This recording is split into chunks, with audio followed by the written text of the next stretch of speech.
This is the Ronin Philosopher, and the 2013's movie, The Wolverine, has to be one of my all-time favorite movies because of its great fight scenes and, in my opinion, strong acting. However, the most interesting fight is the sword fight between Yukio and Shingen Yashida. Now, I'm not going to bother going into the background of why they're fighting because that's not the point of this video.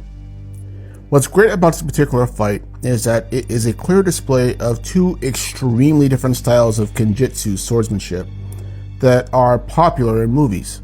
The traditional style, represented by Shingen, whose actor, Hiroki Sanada, is also a well-known and accomplished martial artist as well. In fact, he is the go-to guy if you want to prove that your main character is a badass swordsman. Fight him, because everyone knows since The Last Samurai that this dude is a badass. It featured him against the more acrobatic, chaotic, and flourish style represented by Yukio. Now, over the last decade or so, the latter has become more and more popular because it's just more visual appealing, just pops more on screen, and just looks cool as fuck.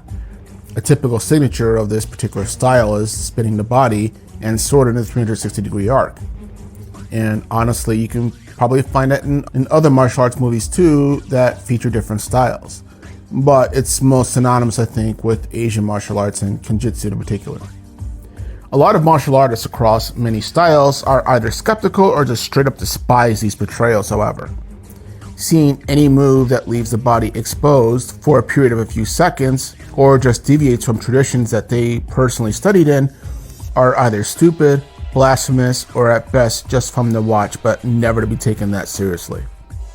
Though it should be also noted that this is not all martial artists and that there are many traditional styles as well that actually do incorporate some variation of a spin move. Now, this scene made sense to compare or contrast these two styles because its environment really highlighted the strengths and weaknesses of the two, as well as telling the story of their individual users. Yukio's unorthodox style highlights how the character may look traditional, but also has had to think and live outside the box given her past history, and as such is not necessarily bound by the restrictive rules of tradition. This can be seen in how she fights, still using basic Kenjutsu moves here and there, but also breaking from them when it no longer suits her advantage or puts her at a direct disadvantage.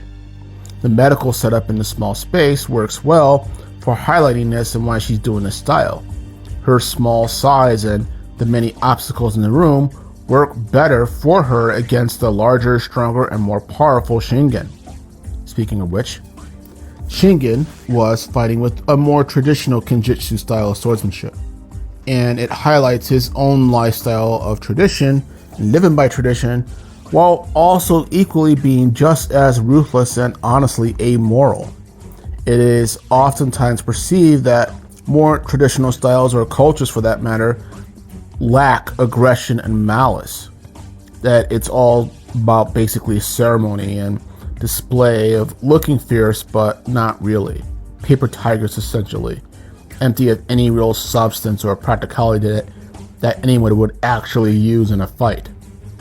Shingen, however, shows it's anything but, being full of malice and disrespect to someone that he views as beneath him in Yukio, and a gaijin who's already lower than him racially in Wolverine, who have now become obstacles to his goal of controlling the company by killing his own daughter. The small medical room highlights the difficulty of his tradition when obstructed by modern equipment, or, if you will, ideals.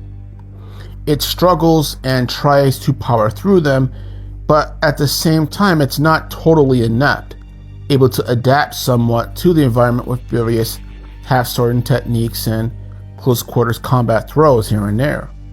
And the final slap that he delivers to Yukio with the flat side of his blade embodies the character's mastery of Kenjutsu as well as his arrogance.